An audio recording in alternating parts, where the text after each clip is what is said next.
Hey everyone, as promised, this is a tour of my 5-star island, Tahiti. So, on behalf of the resident rep, welcome to Tahiti. The first thing you guys should see is our map, just to kind of know where we're going, where we're at. So, Tahiti is divided into a city area, I guess a shopping area, I would say, with the museum, and a suburban area. Then we have some other fun stuff that I'll just, show you guys as we go. Another thing I want to say and bring to attention is I know from all Animal Crossing communities that the ultimate struggle is the location of your resident services not being aligned with your airport or being way too close to your airport. Unfortunately for me, I have both problems, and I know there are other people like me. So if you're struggling and thinking about really restarting your entire island, because I almost did just because of this one detail, it is possible to build an entrance, and you're gonna see how. Okay, so let's start with that entrance. So we use a nice little moon, get people going and excited. So here's our entrance. And yes, it connects right to resident services, but let's come back around and really start at the beginning of the island. So we have our airport waiting area. So let's say, you're maybe going back home on your flight and you don't know what time it actually leaves. It's okay, you have a board. Check it out, tell you when you're going, wait here. But if you don't want to wait here, it's a little boring, it's okay. You can wait at Nook Bucks, serving all coffee and tea needs with enough chairs for everybody. But coming back around this way, we have some, town seating areas, and we have Nook's Cranny. So in the back of Nook's Cranny, they have their own workspace where they can keep all their shipments, tools, and even build with their DIY table. Coming back behind that, we have the Tahiti Island Cycle Center, where our bicycle and tricycle people can, check them out and live their best life, and of course, stay hydrated. It's hot, it's summer. Next to that, we have the Able Sisters, and they, just like the brothers, have their own workspace for all their clothing needs right in the back of their store. Up here, we have our special diner. So this is the musical diner of Tahiti. You enter through the DJ booth, nice little table over here, some spotlights, and of course, our live beach music venue where you can sing your heart out or push the microphone, whichever works for you. Coming back around, let's see what's going on over here. We'll skip the suburbs for now. Let's go down this way. So we have another seating area, a nice little telephone in case you need to call home. And over here we have the entrance to our epic bird friend, Blathers, guarded by our 2 fossil friends. Nice little path at night. Make it real epic for our nocturnal buddy. Exiting the museum this way, we have our fossil center. You want to see what's going on in there from the outside, we also have that. But that's enough on that. So let's go over to Ocean City, Tahiti. I call it Ocean City because, well, it's by the ocean and it has its own boardwalk. So our dinosaur friend here guards our little snack area of the boardwalk. Coming around this way, we have our drinks, some more snacks, and what's a boardwalk without a nice ride? This way, the town little center. If you're waiting for your friends or they said they'd meet you at the boardwalk, just wait here. They'll get there. Coming around this way, we have the town's picnic area, which is super cute, and I'm definitely waiting to go on my Animal Crossing date, hoping my boyfriend sees this so he can, get on it. Anyways, let's get to our houses. So here we have Cube's house. Everybody doesn't know Cube, he's blue and white, hence his blue and white little flowers, and his scooter so he can scoot around the island. He's an active little penguin. Here we have Dizzy, my all-time favorite villager ever, and his nice little setup with a swing so he can go talk to his friends. And I put some towels right outside his house just so, if they want to enjoy the aquatic life as well, that's a thing too. But if we're doing that, we gotta be safe. So we have the lifeguard stand to keep everything kind of, together and in check. Down here, we have Marina and Midge.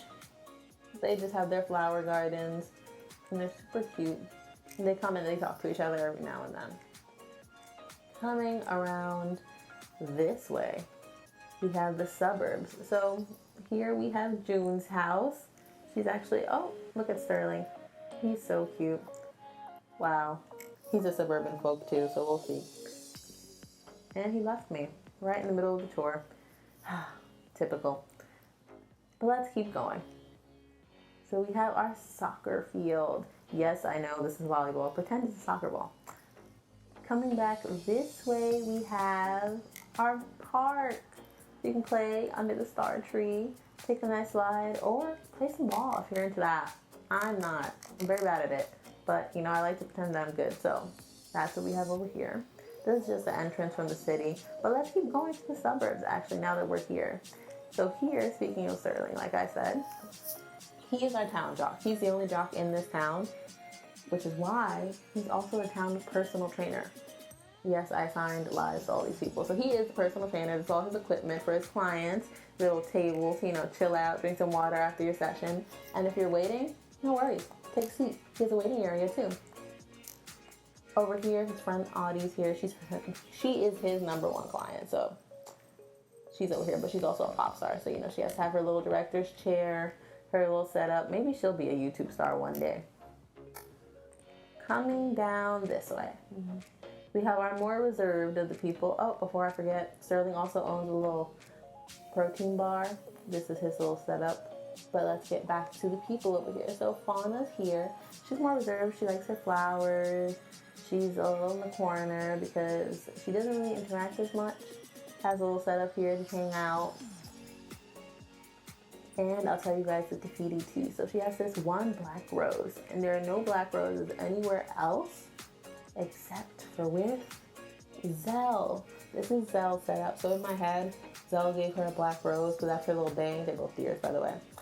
And that's what's going on with Tafiti. That's the tea.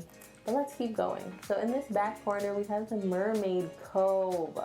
Very pink, very Little Mermaid. You know, every mermaid has to have a place to put their doohickeys, so that's this. And if you're tired from swimming and searching for all those doohickeys, take a seat on your little mermaid bench.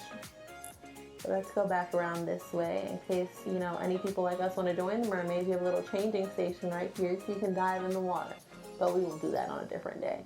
So let's go up this way to the campsite. So I'm not really a camping person, so I didn't feel like putting a campsite in my island made a lot of sense. So it's a glamp site, as I like to call it. We don't go camping, we go glamping. So it's very pretty, floral. You have access to a nice little shower, a place to wash your clothes, some snacks, because who wants to be trapped in the woods without snacks? Definitely not me. Nice little campfire area to enjoy. And of course, facilities if needed. Coming back around this way, it's one of my favorite spots of the island here. This bridge is so cute, right over the waterfalls, and there seems to be something in the back over there. Should I tell you now or tell you later? I think later. Let's go back down this way. So here's where it all connects, and if you guys notice, we popped right back into the city. Something else you guys probably notice is that this is not fairy fort or cottage fort. Now, while I love those things and I really tried, it just didn't work for me. And if it doesn't, that's okay. There's other stuff you can do, like this. So let's keep going. Up here we have the Cacti Orchards. I am super organized, and I hate when things aren't organized. So each row has a flower to indicate what fruit you'll be getting, just to keep all of our fruit needs in check. Coming back up and around, this side also follows the same pattern, but you know, I figured you guys should see it anyways, because it's super cute in the summer. Here we have my flower garden. So with this game, I have been living through my villager, you guys, I really promise you, it's so bad. So this is my flower garden. I've been making all my hybrids here. It's quite expensive at this point, actually. We started off with something really small, and we ended up here, but I kind of like it. So coming up here, let's break left really quickly. We have the Zen garden. This is also an extension of my house area. So it's that same bridge you saw over there. You can kind of have a secret entrance right here to this Zen garden.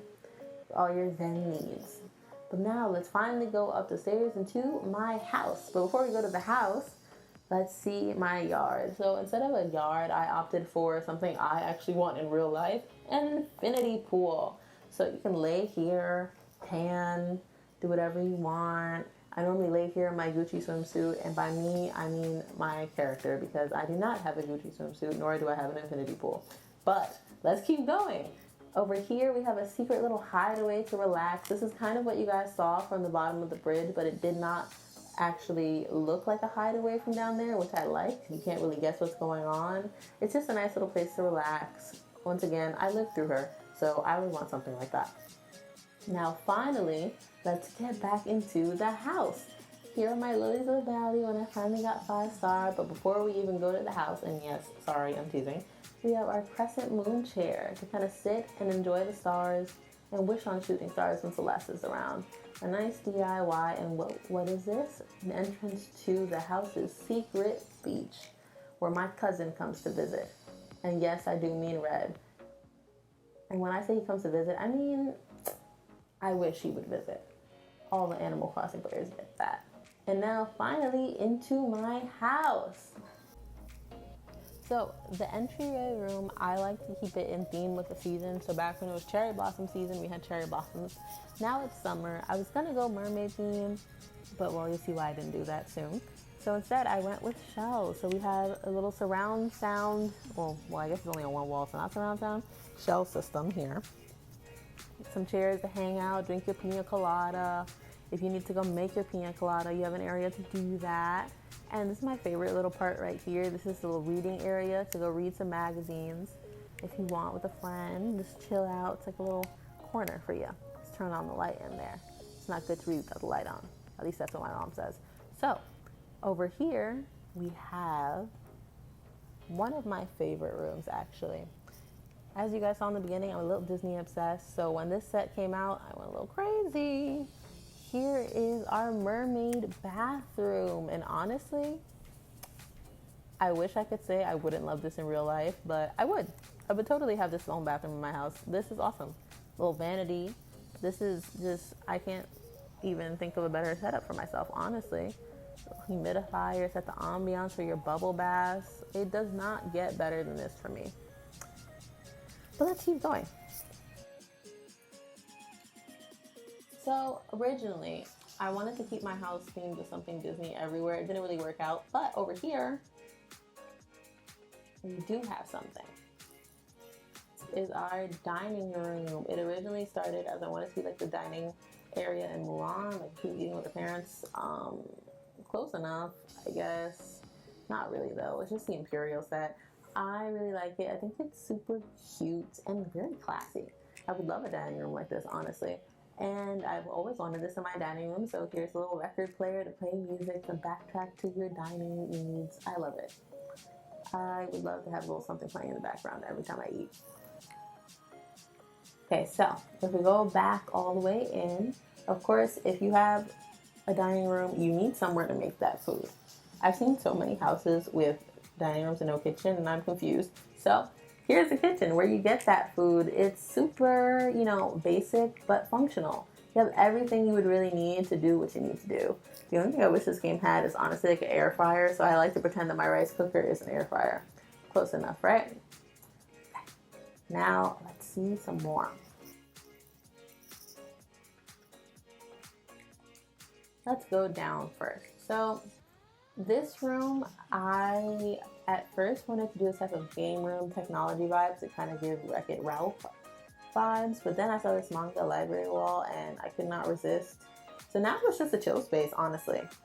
I love it. Let's say you're playing games here, you can keep score over here with your friends, or you just want to chill and watch some TV, we have that too, or play with a train set. We literally have everything, and I really love this. I would love a basement like this.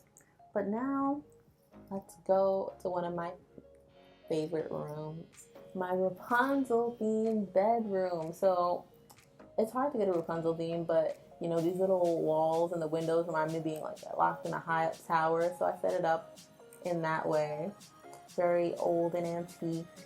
A vanity for all my girly needs. I also wish I really had one of these in real life. And of course, if you're locked in a tower, you need something to keep you occupied. So we have a little record player and our records. I sincerely hope that everybody can recognize what records those are, because if you can't, I will be disappointed. I love all three of them. All right, and now we're exiting the house, and that's pretty much it for Te Fiti. If you made it all the way here, you love Te Fiti. So hit that subscribe button to get more content like this. And we're signing off from Tafiti. We will see you later.